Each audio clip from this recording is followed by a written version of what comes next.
तब गर्भ में स्थित उस बालक ने कहा, हे पिताश्री, यह सब मैं जानता हूँ। वास्तव में यूं मनुष्य जन्म अत्यंत दुर्लभ है, लेकिन मैं काल के मार्ग से सदा भयभीत रहता हूँ। विद्वान मनुष्य को उसी वस्तु के लिए प्रयत्न करना चाहिए जो कष्टकारी ना हो। यदि मेरा ये मन भयंकर और घोर विपत्ति से दंडित ना हो और हर प्रकार के दोषों को प्राप्त ना हो, तो मैं शीघ्र ही परम दुर्लभ मनुष्य जन्म प्राप्त कर सकता हूँ। यह सुनकर उनके पिता ने भगवान सदाशिव की शरण में गए और उन्होंने कहा, हे महेश्वर, मेरी रक्षा कीजिए। आपने मुझे पुत्र दिया है और आप ही मेरे पुत्र को बाहर आने के लिए कह सकते हैं। इस ब्राह्मण की अत्यधिक भक्ति से संतुष्ट होकर भगवान शिव ने अपनी विभूतियों से कहा, हे ज्ञान, धर्म, वैराग्य और ऐश्वर्य, अज्ञान, अधर्म, वैराग्य और अमरता, अब सभी जाकर माटी के पुत्र को समझाइए। तब उन विभूतियों ने गर्भ की व्याख्या करते हुए कहा, हे कुमार, आपके मन में भय नहीं होना चाहिए। हम चारों धर्म, ज्ञान, वैराग्य और ऐश्वर्य तुम्हारे मन से कभी अलग नहीं होंगे। उसके बाद अधर्म ने कहा, हम आपके पास नहीं आएंगे, आपको नमस्कार है, आपको हमसे कोई भय नहीं है। इस प्रकार विभूतियों द्वारा आश्वासन प्राप्त करके गर्भस्थित शिशु तुरंत बाहर आ गया। बाहर आते ही वह कांपने लगा और रोने लगा। तब विभूति ने कहा, हे ब्राह्मण देव, आपका पुत्र अब भी काल मार्ग से भयभीत होकर कांप रहा है, अतः यह काल भीति के नाम से प्रकाशित होगा। इस प्रकार वरदान देकर विभूति महादेव के पास चले गए। अब यह बालक शुक्ल पक्ष के चंद्रमा की तरह प्रतिदिन बढ़ने लगा। संस्कारों से सुसंस्कृत होकर उस बुद्धिमान बालक ने पाशुपत मंत्र की दीक्षा ली। सदैव की भांति 5 मंत्रों का जप करते हुए तीर्थ यात्रा पर निकल पड़ा। महिसागर संगम रूपी गुप्त क्षेत्र के गुणों का वर्णन सुनकर काल भीति भी वहां पहुंचा और मही के जल में स्नान करके 1 करोड़ मंत्र के जप किए। अपने जप पूर्ण होने के बाद जब वह वापस लौटा तो उसे थोड़ी दूरी एक बेल का वृक्ष दिखाई पड़ा। वहां जप करते ही उसे ब्राह्मण की इंद्रियां लयबद्ध हो गई। वह एक ही क्षण में परम आनंद से विभोर हो गया। उनके ब्रह्मानंद की तुलना स्वर्ग आदि सुखों से भी नहीं की जा सकती। 2 घंटे तक वह चेत अवस्था में पड़ा रहा और बाद में अपनी पूर्व अवस्था में आ गया। यह देखकर कालभीति को एक बड़ा आश्चर्य हुआ। वह मन में कहने लगे, ऐसा परम आनंद मुझे ना तो काशी में प्राप्त हुआ, न नौमिषारण्य में, न प्रभास और केदार में, और न ही अमरकंटक में। इसमें मेरी सभी इंद्रियां गंगा जी के समान शांत और स्वस्थ हैं। मेरा मन परम गुप्त धर्म का आश्रय ले रहा है। इस तीर्थ का प्रभाव यहाँ स्पष्ट रूप से दिखाई दे रहा है। ऐसा कहा जाता है कि जो स्थान पवित्र और हर प्रकार के दोषों से मुक्त होता है, वहाँ रहने वाले मनुष्य की बुद्धि धर्म के कार्यों में 1000 गुना अधिक होती है।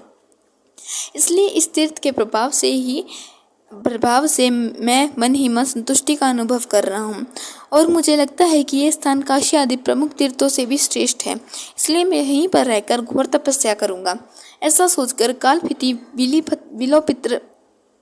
बिलोपत्र वृक्ष के नीचे एक पैर के बल खड़ा हो गया और मंत्र जपने लगा। जप का नियम लेने के बाद उसने 100 वर्षों तक पानी की एक बूंद पी। 100 वर्ष पूर्ण होने पर एक व्यक्ति जल से भरा घड़ा लेकर उनके पास आया।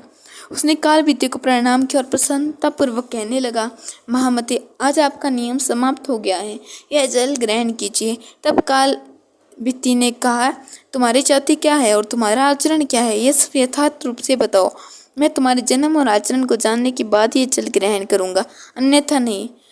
तब उस व्यक्ति ने कहा, मैं अपने माता पिता को नहीं जानता, मैंने सदैव अपने आप को इसी रूप में देखा है, नीति धर्म से मेरा कोई प्रयोजन है। यह सुनकर कालभीति ने कहा, अगर ऐसा है तो मैं तुम्हारे द्वारा दिया पानी नहीं पी सकता। इस विषय में मेरे गुरु ने एक वैदिक सिद्धांत अनुसार उपदेश दिया था। उन्होंने कहा था, जिसे कुल का ज्ञान नहीं, जिसके जन्म में वीर्य की शुद्धता नहीं, उसका अन्न भक्षण और जलपान करने वाला साधु भी तुरंत दुर्गति को प्राप्त होता है। जो निमंतर वर्ग है और जो भगवान शिव के भक्त नहीं है, इन 2 प्रकार के मनुष्य को दिया गया दान भी अनधिकृत समझा जाता है। तब उस व्यक्ति ने कहा, आपकी इस बात पर मुझे हंसी आ रही है। अरे, आप तो बड़े मूर्ख हैं। जब सभी प्राणियों में भगवान शंकर का वास है तो फिर किसी को भला बुरा नहीं कहना चाहिए, क्योंकि इससे भगवान शिव की ही निंदा होती है। जो अपने और दूसरों के बीच में अंतर देखता है, ऐसे बेदर्शी पुरुष के लिए मृत्यु अत्यंत घोर भय उत्पन्न करता है। यह घड़ा मिट्टी का बनाकर पकाया जाता है, फिर पानी से भर दिया जाता है। इन सभी चीज़ों में कोई अशुद्धता नहीं है। यदि आप कह सकते हैं मेरे प्रकट होने से पवित्रता हो गई है, तो यह भी स्पष्ट नहीं है, क्योंकि ऐसी में स्थिति में जब मैं इस पृथ्वी पर हूँ तो फिर आप यहाँ पर क्यों रहते हैं? आप इस पृथ्वी पर क्यों चल रहे हैं? आप आकाश में क्यों नहीं चले जाते? यह सुनकर कालपीते ने कहा, अगर ऐसा कहा जाता है कि सभी प्राणियों में एक ही शिव है, तो फिर सभी में शिव ही मानने वाले नास्तिक लोग खाना छोड़कर धूल मिट्टी क्यों नहीं खाते? अतः संसार की व्यवहारिक प्राप्ति के लिए एक सीमा स्थापित की गई है जो समय के माध्यम से सफल होती है। आपने उस सीमा के बारे में सुना है। अतीत में भगवान ब्रह्मा जी ने इस भौतिक जगत की रचना की और उस नाम प्रपंच के 4 भेद है, ध्वनि, वर्ण, पद और वाक्य। यह नामकरण के 4 स्तंभ है। इसका ध्वनि नाद रूप है। स्पष्ट रूप से कहें तो पूर्ण अक्षर को वर्ण कहा जाता है।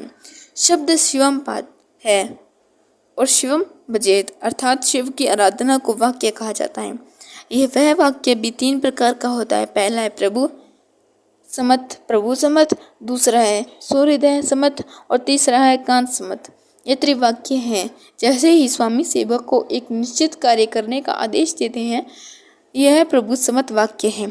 इसी प्रकार श्रुति और स्मृति दोनों ही प्रभु समत वाक्य अंश का प्रयोग करते हैं। एक स्वामी की भांति आज्ञा देते हैं। इतिहास, पुराण इत्यादि को सुहृदय समत कहा जाता है। यह मित्रों की भांति समझाकर यथार्थ मार्ग दर्शाते हैं और कविता आदि की सुंदर और व्यंग पूर्ण आलाप को कांत सम्मत कहा जाता है। अगर आप नास्तिकता का सहारा लेकर सर्वत्र व्यवहारिक समानता की बात करते हैं, तो उसके अनुसार वेद, शास्त्र और पुराण व्यर्थ हैं। क्या सप्तऋषि आदि जो अतीत में ब्राह्मण और क्षत्रिय हो गए थे, क्या वे सब मूर्ख हैं? क्या आप ही अकेले चतुर हैं? क्या आप ही अकेले चतुर हैं जो लोग वेद और वेदांत का पालन करते हैं? सत्व युग में स्थित है, वे ऊपरी दुनिया में जाते हैं। सात्विक आहार या सात्विक आचरण विचार से मनुष्य को स्वर्ग की प्राप्ति होती है। इसलिए धर्म का पालन आवश्यक है। मैं आपकी बातों में गलती नहीं निकाल रहा हूँ। मैं ये भी नहीं कहना चाहता हूँ कि सभी भूतों में शिव नहीं है, भगवान प्राणी मात्र में हैं ही। जिस प्रकार खोटा सोना बेशुद्धि दूर हो जाने पर शुद्ध सोने जैसा दिखता है, उसी प्रकार व्रत, तप और धर्म से इस शरीर को शुद्ध करके मनुष्य को स्वर्ग में जाना चाहिए। यदि वे अपने शरीर को शुद्ध करता है तो शुद्ध होने के पश्चात अवश्य इस स्वर्ग की प्राप्ति होती है। अतः मैं स्पष्ट कर देना चाहता हूँ कि मैं जल स्वीकार नहीं करूँगा। आपका यह कार्य किसी भी प्रकार से अच्छा हो या बुरा, मेरे लिए वेद ही सर्वोपरि है। कालभीति की ये बातें सुनकर उस व्यक्ति को हंसी आ रही थी। उसके बाद उसने अपनी दाहिने पैर के अंगूठे से जमीन को दिया और एक उत्तम गड्ढा तैयार किया और वह सारा पानी उसमें डाल दिया, जिससे गड्ढा भर गया। हालांकि जब घड़े में पानी बच गया तो उसने उसे पैरों से खोदकर एक तालाब बनाया और घड़े में बचे हुए पानी से उसे भर दिया। यह अद्भुत कार्य को देखकर ब्राह्मण देवता को भी आश्चर्य नहीं हुआ, क्योंकि भूत प्रेत आदि के उपासकों में अनेक प्रकार की विचित्र बातें होती हैं। उस विचित्रता के आगे झुककर आपके सनातन वैदिक मार्ग को कभी नहीं छोड़ना चाहिए। और तब उस व्यक्ति ने कहा, हे ब्राह्मण देव, आप हैं तो बड़े मूर्ख, लेकिन आप पंडितों जैसी बातें करते हैं। क्या आपने कभी सुना है कुआं किसी और का, घड़ा किसी और का, रस्सी किसी और की, और एक पानी पीता है और दूसरा पिलाता है और वह सभी एक ही फल के अधिकारी हो जाते हैं? ऐसा ही मेरा जल है। आप धर्म को जानते हैं, फिर इस जल को क्यों नहीं पीते? तब कालभीति ने इस श्लोक पर विभिन्न प्रकार से विचार किया, लेकिन वह सभी एक ही फल की ओर कैसे ले जाते हैं, इसका निर्धारण नहीं हो पाया। फिर उसने उसी फल के बारे में बहुत विचार किया जो घट और अन्य यंत्र कहते हैं। उस निष्कर्ष पर पहुंचे कि यदि किसी कार्य में बहुत से सहायक हो तो वे सभी एक ही फल को प्राप्त होते हैं। बार बार इस प्रकार सोचते हुए कालभीति ने उस मनुष्य से कहा, हे महाभाग, आप ठीक कह रहे हैं। कुआं और तालाबों से पानी लेने में कोई दोष नहीं। हालांकि आपने इस गड्ढे को अपने घड़े के पानी से भरा है। मेरा जैसा मनुष्य इसे प्रत्यक्ष देखकर भी इस पानी को कैसे पी सकता है? इसलिए जल अच्छा हो या बुरा, मैं यह जल किसी भी प्रकार नहीं पीऊंगा। कालभीति कैसे दृढ़ निश्चय पर वह व्यक्ति हंसा और एक क्षण में अंतर ध्यान हो गया। यह देखकर कालभीति को अत्यंत आश्चर्य हुआ। वे बार बार सोचने लगे कि आखिर ये क्या रहस्य है। और इस समय उस बिल वृक्ष के नीचे अचानक से एक अत्यंत सुंदर शिवलिंग प्रकट हुआ, जो संपूर्ण दिशाओं को प्रकाशित कर रहा था। देवराज इंद्र ने उन पर पारिजात पुष्पों की वर्षा की और देवता तथा ऋषि मुनि विभिन्न स्रोतों से उनकी स्तुति करने लगे। तब कालबीति ने प्रसन्न होकर उन सबको प्रणाम किया और उनकी स्तुति की, और उसके बाद उसी शिवलिंग से महादेव प्रकट हुए, उन्हें प्रत्येक दर्शन दिए और अपने तेज से त्रिलोक को प्रकाशित किया। और वे इस प्रकार कहने लगे, हे ब्राह्मण, आपने इस महातीर्थ में रहकर मेरे लिए जो पूजा की है उससे मैं बहुत प्रसन्न हूँ। हे वत्स, कोई भी आप पर शासन नहीं कर सकता। आपकी धर्मपरायणता को देखने के लिए मैं स्वयं मनुष्य रूप में यहाँ प्रकट हुआ हूँ। मैं इस गड्ढे को और तालाब को सभी तीर्थ के जल से भर दूंगा। ये परम पवित्र जल है और मैंने इसे तुम्हारे लिए संग्रहित किया है।